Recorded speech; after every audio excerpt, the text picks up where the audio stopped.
to employ them, you see, in constructive work. And I think there is some trials, but the trials are not, there are some efforts are not authentic, because these efforts sometimes come from China. Yes. China has their own interests in Africa, in particular in cultivating vast spaces of cultivable arable lands in order to feed the Chinese people. Yes. I have no problem here, but the problem is that the Africans do not benefit, you see, from their own resources, from their own lands, and for their own people, especially the younger generations. I think it needs a lot of things, especially the leadership in Africa. And that's why I think, in my opinion, that Egypt, if we become members in this kind of council, in the Peace and Security Council of Africa, as far as we became not only members, we were among the pioneer founders of the Organization of African Unity in the early 60s. And I'm not talking, I'm very proud of this history. Cairo was the beacon, you know, of the national independence in Africa. Indeed. And even the older generations now, the veterans in the African continent, the leadership in Africa, they still recognize the role of Cairo during the 60s in the emancipation of the whole continent. And therefore, from the emancipation and national independence, that was a political, a kind of a political strife. Yes. Now we are on the other side of the picture. We have to struggle through a kind of a economic, developmental strife in order to raise Africa, and we raise with them because our future is interlinked with them. Of course. Not only because we are Africans, but also because we belong to the 77 group and to the group of the aspiring developing countries. You see? But to what extent, sir, the African Security and Peace Council is active? Because unfortunately, up till this moment, we are not seeing a real effective role for the whole African Union body.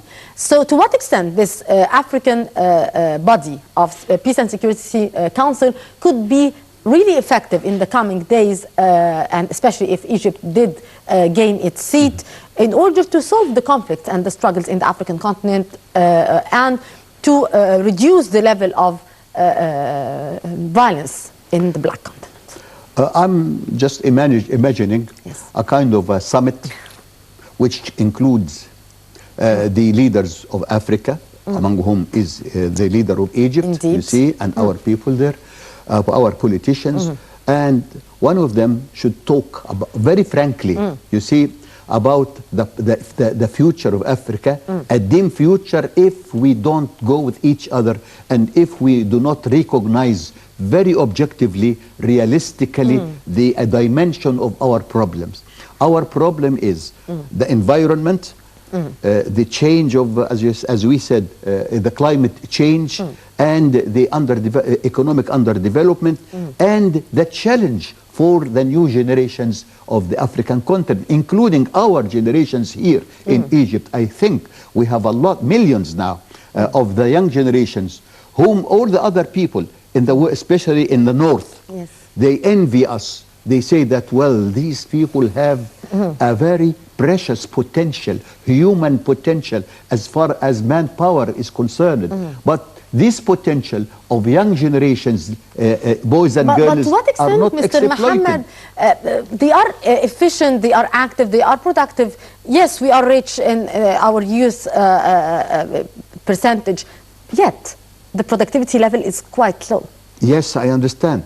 Because you have to activate these people. Yeah. You have to use them, you see, and then to use them in constructive, and not only constructive, don't repeat what has been done in the past. Yes. You have to aspire. How can we do that? What measures We could be are taken now in order living, to you know, get use We are of now our living youth? in the what? In the globalism age and in the computer age.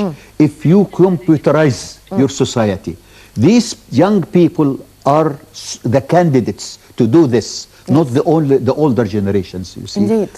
And therefore, there must be a consensus among the African countries in order to go ahead in the future and to realize the coming dangers which are facing us. You see, I think this consensus can be reached if the leaders sit again with each other and they try to discuss very frankly, you see, what is going on.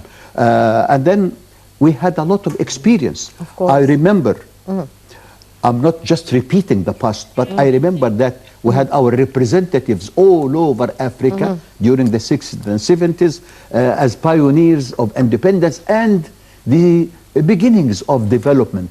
Now it's a changed age, changed circumstances. Yes. But well, the problem is still that we are still developing and we have a lot of things to do and we have a lot to cooperate with whom? Not with the North. Yes. With our counterparts in the world. Yeah. Who are our counterparts? Latin America, for example. Yes. The Far Eastern people and the Southern Eastern people in the development arena. Indeed. Mr. Mohamed Elkhouly, international media expert, thank you very much, sir, for being with us and for your precious input as usual. Thank you so much. Thank you very much, sir.